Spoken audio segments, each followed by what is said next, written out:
Hello friends, welcome to my YouTube channel जिसका नाम है जस्ट थिंक। और अगर आप नए हैं इस चैनल पे तो मेरे चैनल को सब्सक्राइब करिए और बेल आइकन को ज़रूर क्लिक कर दीजिएगा, जिससे कि मेरे आने वाले अपकमिंग वीडियोस आप लोगों को मिलते रहें। दोस्त, अपने जीवन में कभी भी अपनी गलतियों का ठेकरा किसी दूसरे पे मत छोड़ना। Take 100% responsibility on your life. एक कहानी के थ्रू मैं आप लोगों को ये बताना चाहूँगा कि अगर आप दूसरों की बातें सुनते हैं या उनकी बातों को मानकर आप डिसीजन लेते हैं तो आप खुद का नुकसान करते हैं और बाद में आप उन्हें ही ब्लेम करते हैं। एक चाय वाला जो कि बिल्कुल भी पढ़ा लिखा नहीं था, लेकिन सिर्फ वो अपने काम के दम पे, अपनी मेहनत के दम पे वो एक दुकान चलाया करता था। धीरे धीरे उसकी दुकान बढ़ने लगी, लोग आने लगे और उसने फिर सोचा क्यों ना आप अपनी दुकान को थोड़ा बड़ा किया जाए। उसने धीरे धीरे अपनी दुकान पे सामान को बढ़ाना शुरू कर दिया, चीज़ों को लाना शुरू कर दिया, अपने चूल्हे को बड़ा किया, उसने अपने सामान को बढ़ाना शुरू कर दिया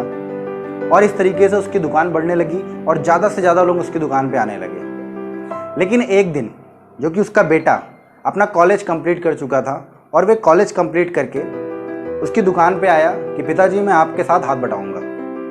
लेकिन कहीं से उसे पता चला देश में बहुत ही बड़ी मंदी आने वाली है और उसने अपने पिताजी को बोला कि एक बहुत ही बुरा समय आने वाला है जिसकी वजह से हो सकता है कि हमारा ये बिजनेस डूब जाए या खराब हो जाए।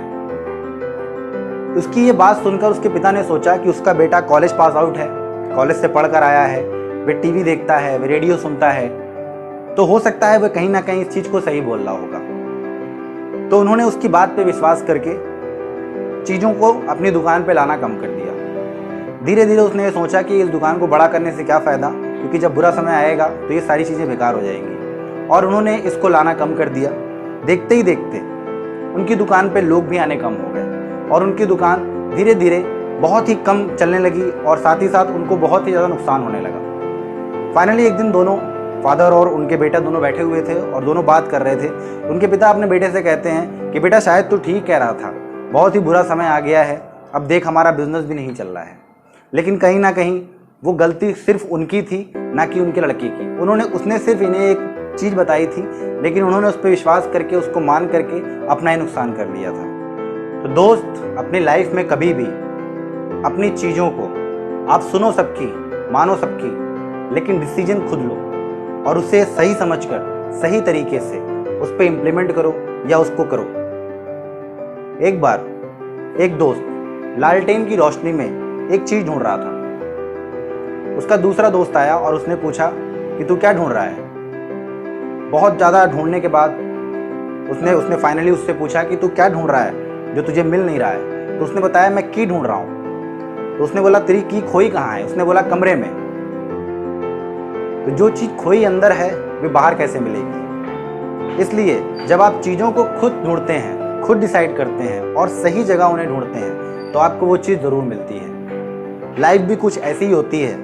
जब हम किसी दूसरी जगह या दूसरे किसी को रिस्पॉन्सिबल मानते हैं तो हम कहीं ना कहीं अपने सीखने की क्षमता को कम कर रहे होते हैं। तो कभी भी लाइफ में खुद को ब्लेम करिए, 100% रिस्पॉन्सिबिलिटी खुद की लीजिए और खुद डिसाइड करिए विच इज़ गुड और विच इज़ रॉन्ग। इससे आप हमेशा कहीं ना कहीं अच्छा होगा तो भी खुद को आप श्रेय देंगे और अगर गलत होगा तो भी आप खुद को श्रेय देंगे। क्योंकि जब आप दूसरे को ब्लेम करना शुरू करते हैं तो आप कहीं ना कहीं आप ये सोचते हैं कि गलती उसकी है तो सही भी वही करेगा।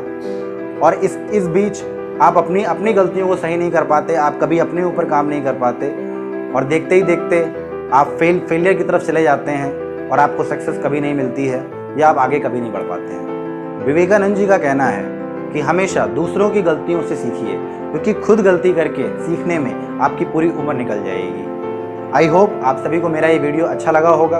अगर आपको मेरा ये वीडियो अच्छा लगा तो इसे और लोगों तक पहुंचाइए और लोगों को शेयर करिए, लाइक करिए। और आप सभी ने अपना कीमती समय निकाल के मेरे इस वीडियो को देखने के लिए दिया, उसके लिए बहुत बहुत धन्यवाद।